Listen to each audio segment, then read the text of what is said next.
चला शेगाव, गणगण गणात बोते, जीव आणि परमेश्वर हे वेगळे नाहीत, असा महाराजांनी दिलेल्या या सुंदर मंत्राचा अर्थ. खरंच आहे, देव आपल्या सर्वांमध्ये व अवघ्या निसर्गाच्या कणाकणात आहे. याच नैसर्गिक जीवांची सेवा म्हणजे देवांची सेवा आणि खरी प्रार्थना. नुकतंच आम्ही शेगावला जाऊन आलो. मुंबई ते शेगाव जवळपास 8 ते 10 तासांचं अंतर. शुक्रवारी रात्री गाडीत बसलो आणि शनिवारी सकाळी शेगावला पोहोचलो. रेलगाडीतून उतरताच प्लॅटफॉर्मवर स्पेशल कचोरी खाल्ली आणि दिवसाची सुंदर सुरुवात झाली. वेळ न काढता पटकन रिक्षा पकडली आणि रूम बुक करायला भक्तनिवास गाठलं. भक्तनिवास म्हणजे महाराजांच्या तमाम भक्तांसाठी उभारलेले उत्कृष्ट निवासस्थान.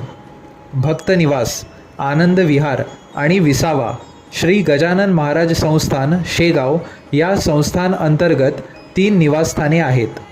या 3 पैकी आम्ही विसावा घेतला तो विसाव्यात. रूमवर आलो, तयार झालो आणि विसाव्यात असलेल्या प्रसादालय मध्ये पोटपूजा केली. संस्थेच्या मोफत बसमध्ये बसून श्री गजानन महाराज मंदिरात दर्शनासाठी आलो. उद्या महाराजांचा प्रकट दिन म्हणजे मंदिरात दर्शनासाठी गर्दी असणार, पण आदल्या दिवशी आलेल्या आम्ही भक्तांचं दर्शन हे अवघ्या अर्ध्या तासात झालं. सोय म्हणावी तर अशी, शेगाव संस्थाचं कौतुक करावं तेवढं कमी.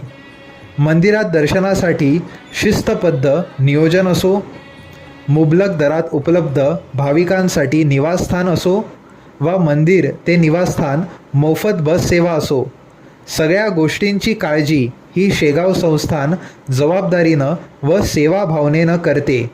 कारण गणगण गणात बोते.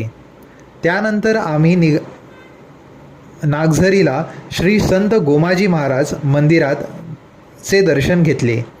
गोमाजी महाराज हे गजानन महाराजांचे गुरु. नंतर आम्ही महालक्ष्मी मंदिरात आलो. तिथे देवीच्या सुंदर दर्शनासोबतच 12 ज्योतिर्लिंगांचे दर्शन देखील झालं. मग आलो परत विसाव्यात. मस्त पोट भरून जेवलो आणि पहिला दिवस संपला. दुसऱ्या दिवशी सकाळी लवकरच उठून आम्ही परत महाराजांचं दर्शन घेण्यासाठी मंदिराच्या परिसरात आलो.